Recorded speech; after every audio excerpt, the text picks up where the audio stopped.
Once upon a time, in a big city full of tall buildings and busy streets, there lived a billionaire named David Thompson. David owned a giant mansion on the hill with golden gates and a big swimming pool. People all around the city knew his name because he was rich and powerful. But despite his wealth, David wasn't very happy. He spent most of his time working and barely ever saw his friends or family. One day, David decided his mansion was getting too dirty. The floors were dusty, the windows were foggy, and the kitchen needed a good scrub. He needed someone to clean it all, but he wanted someone who would do it quickly and quietly. So he placed an ad in the newspaper, looking for a cleaner to work in a large mansion. Must be hardworking and trustworthy. Pay is good. The next morning, a woman named Emma Harris saw the ad. Emma wasn't rich. In fact, she didn't have much money at all. She worked two jobs just to pay for her small apartment and to buy food. She had always dreamed of a better life, but it seemed impossible. When Emma saw the job ad, she thought it might be her chance to earn some extra money. Without hesitating, she put on her best clothes, grabbed her cleaning supplies, and headed to David's mansion. The first day, when Emma arrived at David's mansion, she was amazed by how big and fancy it was. The gates were so tall that she had to stand on tiptoe to see over them. As she walked up the long driveway, she couldn't help but feel nervous. She was just a regular woman, with no fancy clothes or expensive shoes, and here she was, about to meet a billionaire. When she knocked on the door, a butler named James answered. He looked at her with a polite smile, but didn't seem surprised. "You must be Emma," he said. "Mr. Thompson is expecting you." Emma nodded and followed James inside. The mansion was even bigger than she had imagined. There were huge chandeliers hanging from the ceiling, and the floors shone like glass. There was a grand staircase that led to the second floor, and every room had fancy furniture and beautiful paintings on the walls. "Mr. Thompson is upstairs in his office," James said, leading her to a large room at the top of the stairs. "He'll give you the instructions for the day." Emma took a deep breath and knocked on the door. A deep voice called from inside, "Come in." When Emma entered, she saw David sitting at a big desk, looking at his computer. He didn't look up when she walked in. Emma felt a little awkward, but she stepped forward and introduced herself. "Hi, Mr. Thompson. I'm Emma. I'm here to clean your house today." David finally looked up from his computer and studied her for a moment. He raised an eyebrow. "You're the one who answered the ad." Emma nodded nervously.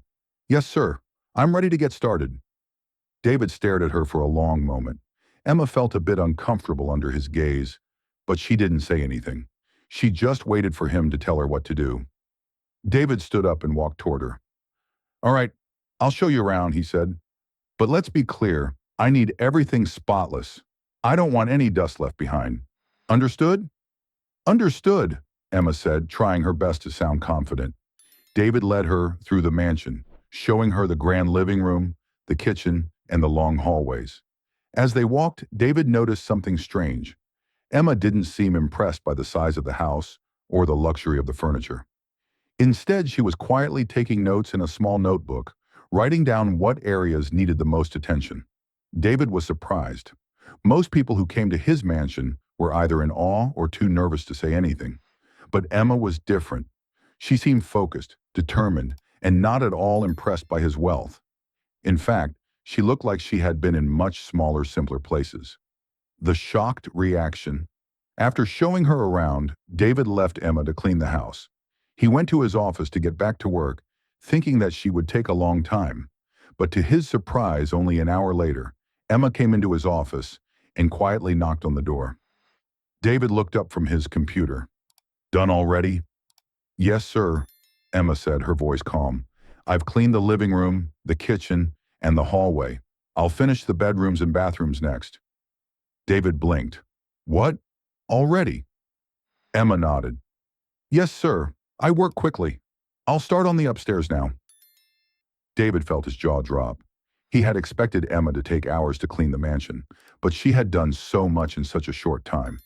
He had never seen anyone clean so quickly and efficiently before. "Wait a minute," David said, standing up. "How did you do all that so fast?" Emma smiled but didn't say anything. She just grabbed her cleaning supplies and went upstairs. David was left standing in his office, completely stunned. A secret unveiled over the next few days. David watched Emma work. He saw how she cleaned with such focus, never rushing, but always getting the job done perfectly. But there was something about her that intrigued him. She never seemed to care about his wealth. She didn't care about the big house, the fancy furniture, or the expensive cars in the driveway. She was just there to do her job, and she did it well. One afternoon, David decided to talk to Emma. He had a question that had been bothering him for a while. "Emma," he said, sitting down in the living room as she dusted the shelves, "I have to ask, how did you learn to clean so quickly and so well? I've had plenty of cleaners in the past, but none of them worked like you." Emma paused for a moment, then sat down across from him. She looked at David with a thoughtful expression before speaking. "Well, Mr. Thompson, I didn't always work in big houses like this. I grew up in a small apartment with my mom. We didn't have much money, and my mom worked really hard to make sure we had enough to eat. I helped her clean our apartment, and I learned how to clean quickly so we could finish our chores faster. It was just something we had to do." David was silent for a moment. He had never really thought about the lives of people like Emma.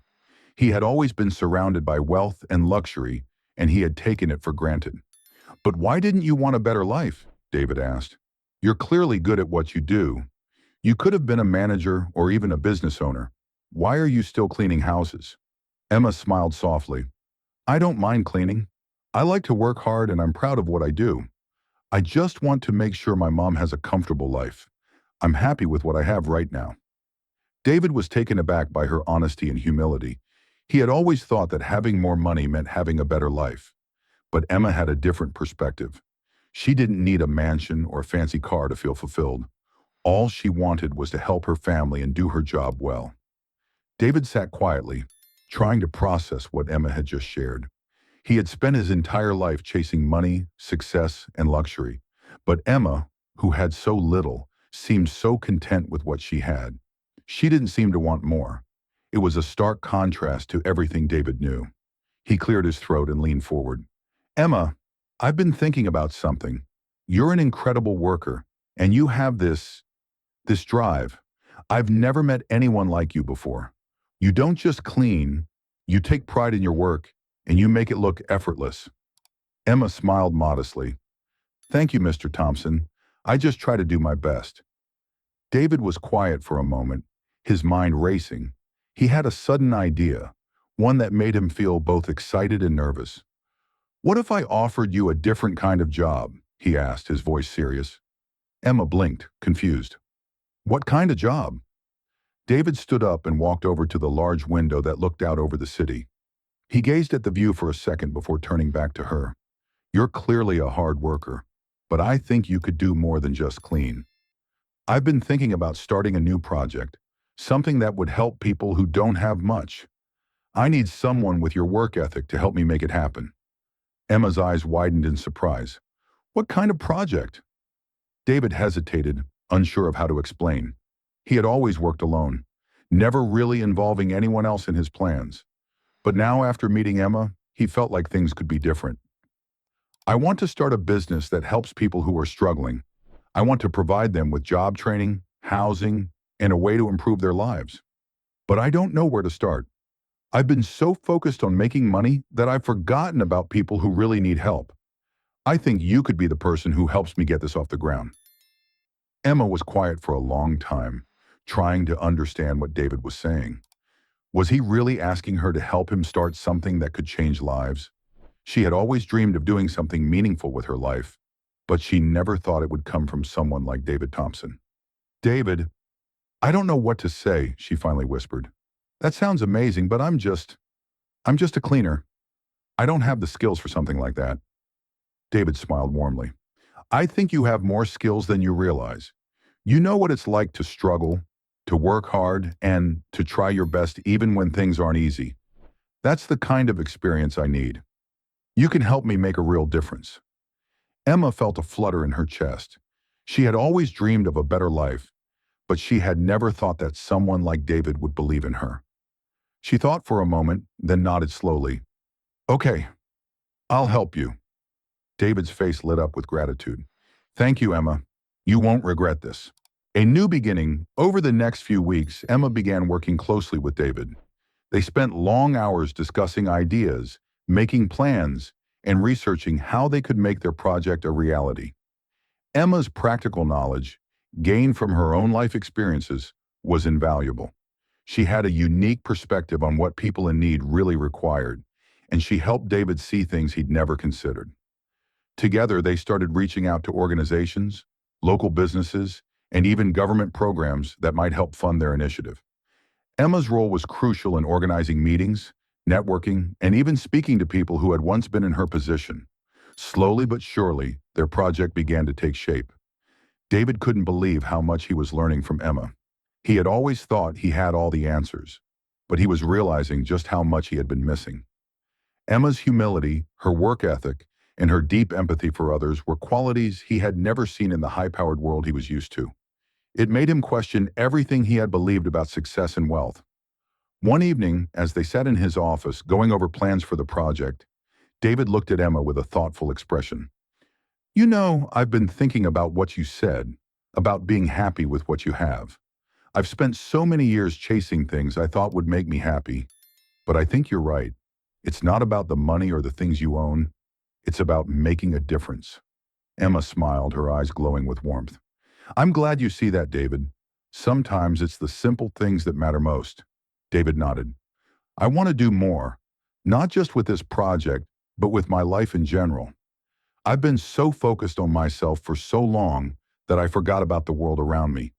But now I feel like I'm finally starting to understand what really matters." The big breakthrough. After months of hard work, David and Emma's project began to gain attention. They secured funding from several generous donors who believed in their cause. They also partnered with local businesses that were willing to provide job training for people in need. Soon they had a team working together to turn their dream into reality. One day they were invited to give a speech at a major event about their project. David was nervous. He had never spoken in front of such a large crowd before. But Emma, who had always been calm and composed, encouraged him. "You've got this, David," she said, giving him a reassuring smile. "Just speak from the heart." When the day of the event arrived, David stood in front of the crowd, his hands trembling slightly. He cleared his throat and began to speak. "Good evening, everyone. My name is David Thompson, and I'm here today to tell you about something very important to me. For years, I've been focused on building wealth, on building a business. But I've come to realize that true success isn't about money. It's about making a difference in people's lives. And that's why I'm here today, to share a new project that I believe will change lives for the better." David paused, looking out at the audience. He saw the faces of people who were ready to listen, people who wanted to make a difference too. "This project is about giving people a chance, a real chance to change their lives," he continued. "It's about offering job training, housing, and support to those who need it most. And I couldn't have done this without someone very special, someone who taught me what it really means to work hard and care for others. I want to thank Emma Harris, who has been the heart and soul of this project." The audience applauded, and Emma smiled proudly from the side of the stage. She was amazed at how far they had come. David turned to Emma, his eyes full of gratitude. "I wouldn't be here without you." Emma smiled back. "And I wouldn't be here without you, David." As the applause echoed through the room, David and Emma shared a moment of quiet understanding. For the first time in his life, David felt a deep sense of fulfillment. It wasn't the applause, the money, or the recognition that made him feel proud. It was knowing that he was doing something meaningful, something that would make a real difference in people's lives. The next few months were a whirlwind of activity. Emma and David worked tirelessly to get the project off the ground. They established training centers, partnered with businesses, and began helping people who had been struggling to find work. People who had once been homeless or unemployed were now learning valuable skills, and many of them were starting new jobs and rebuilding their lives. David's mansion, which had once felt so empty and cold, became a place of inspiration. It was where he and Emma held meetings with new partners, hosted community events, and brainstormed ideas to reach even more people in need. And through it all, Emma remained by his side, her quiet strength and dedication driving the project forward. One evening, as they were sitting in the living room of David's mansion, planning their next steps, David looked at Emma with a thoughtful expression. "Emma, I've been thinking," he said. "This project, it's not just a way for me to give back. It's a way for me to build something that really matters. And you've been such a big part of it. I can't thank you enough for everything you've done. Emma smiled, her eyes soft. You don't have to thank me, David. I'm just happy that we're making a difference. David nodded, but then his expression became more serious. No, Emma, you've changed my life. I've learned so much from you. About hard work, about humility, and about what it really means to care for people. I've spent so many years chasing things I thought were important, but now I know what truly matters. Emma's heart swelled with warmth. She had always believed in the power of kindness, hard work, and helping others. But seeing David's transformation made her realize that she had played a part in changing not just his life, but the lives of so many others. David stood up and walked over to the window. He gazed out at the city below, his thoughts distant. You know, he said almost to himself, I used to think that having everything meant being happy. But now I realize that true happiness comes from giving, from making a difference in the world. And I want to do more. I want to keep helping people, especially those who don't have a chance like I did. Emma joined him by the window looking out at the same view. And you will, David. We'll do it together. David turned to her, a look of determination in his eyes. I want you to be more than just a partner in this project, Emma. I want you to be a part of my life, my real life. I've spent so many years alone focusing on work and money, but I don't want that anymore. I want something more. I want us to build this together, not just as business partners, but as people who care about each other. Emma was taken aback by his words. She had always respected David, but she hadn't expected him to feel this way. David, I'm not sure what to say. You've already given me a chance I never thought I'd have. I never imagined that my life would change like this. David smiled softly. It's not just about me giving you a chance, Emma. It's about us both realizing that we have something special, something that goes beyond money, beyond fame. We've built something good together and I want to see where it takes us. Emma looked at him, her heart full of emotions she hadn't expected. She had never been one to dream of a fairy tale, but this felt different. David had changed and so had she. They had both found something far more valuable than wealth, purpose, connection, and a shared vision of making the world a better place. After a long pause, Emma finally spoke. I think I'd like that, David. I think I'd like that a lot. David's smile grew wider, and for the first time he felt truly at peace. They had both come a long way from the lives they had known before. David, the billionaire who had once only cared about money, and Emma, the woman who had struggled but never lost hope. Together they were building something that mattered. They were changing lives, and in doing so, they were changing their own. As the sun set over the city, casting a golden glow over the mansion, David and Emma stood side by side, looking toward the future. They knew that there was still much work to be done, many more lives to touch, and countless dreams to help come true. But they also knew that together they could do anything. And so with hearts full of hope, they stepped forward into a new chapter of their lives, one filled with love, purpose, and the promise of a better tomorrow for everyone. Thank you for watching till the end. I hope you enjoyed the story. If you did, don't hesitate to like the video and share it with your friends too. Subscribe to our channel and turn on the notification bell